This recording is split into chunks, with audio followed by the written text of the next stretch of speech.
Halo teman-teman, saya Amanda Nur Fadila dari kelas B2 Program Studi PGSD. Kali ini saya akan membahas materi Bahasa Indonesia kelas 4 Sekolah Dasar dengan judul Kalimat Efektif. Teman-teman, apakah kalian tahu apa itu kalimat efektif?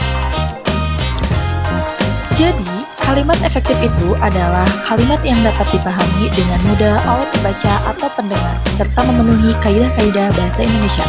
Kalimat efektif juga yaitu kalimat yang mampu menyampaikan pesan atau informasi secara ringkas, namun tetap mencakup keseluruhan informasi yang diperlukan. Teman-teman, ternyata untuk menggunakan kalimat efektif, kita perlu tahu dulu nih ciri-ciri dari kalimat efektif. Yuk kita simak ciri-ciri kalimat efektif. Ciri-ciri kalimat efektif yang pertama yaitu memiliki unsur pokok, di mana kalimat efektif memiliki unsur subjek dan predikat. Yang kedua, memiliki kelugasan.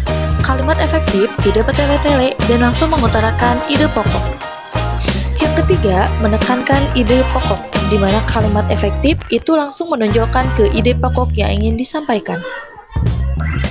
Keempat, menggunakan ejaan yang benar, di mana kalimat efektif menggunakan ejaan yang disempurnakan atau yang disebut dengan EYD. Yang kelima, memiliki struktur yang jelas. Kalimat efektif memiliki struktur yang jelas seperti penempatan subjek, predikat, objek, dan keterangan, atau yang disebut dengan SPOK, juga penggunaan konjungsi. Di sini ada contoh kalimat efektif. Contoh yang pertama itu ibu membeli sayuran di pasar. Kita lihat dari subjek, predikat, objek, dan keterangannya, di mana ibu menjadi subjek, membeli menjadi predikat, sayur menjadi objek, dan di pasar menjadi keterangan. Selanjutnya, contoh yang kedua. Andi membicarakan pengalaman liburannya. SPOK-nya yaitu Andi sebagai subjek, membicarakan sebagai predikat, pengalaman sebagai objek, dan liburan sebagai keterangan.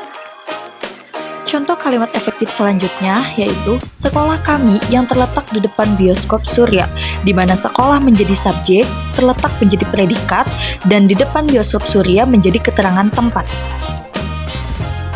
Dalam predikat itu tidak boleh didahului dengan kata yang. Jadi kalimat efektif yang benar yaitu sekolah kami terletak di depan bioskop Surya. Contoh kalimat efektif selanjutnya yaitu karena dia tidak diundang, dia tidak datang ke tempat itu. Dalam kalimat efektif itu tidak boleh ada pengulangan kata berulang-ulang.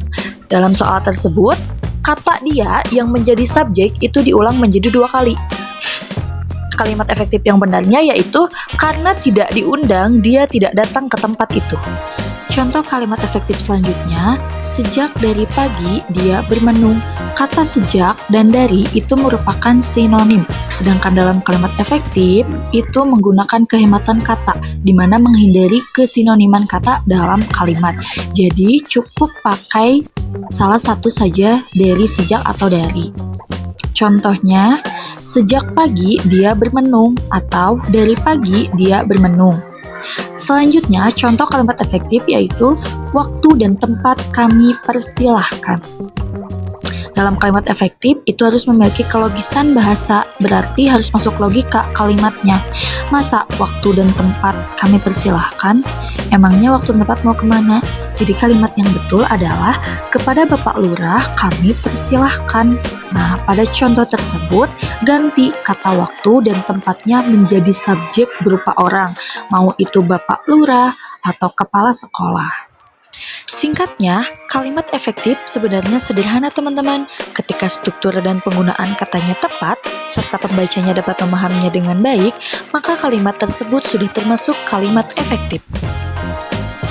Jadi, bagaimana teman-teman? Sulit tidak untuk menggunakan kalimat efektif? Jelas tidak dong ya. Yuk mulai belajar untuk menggunakan kalimat efektif dengan benar. Semoga video barusan bermanfaat ya teman-teman. Sampai jumpa di video pembelajaran selanjutnya.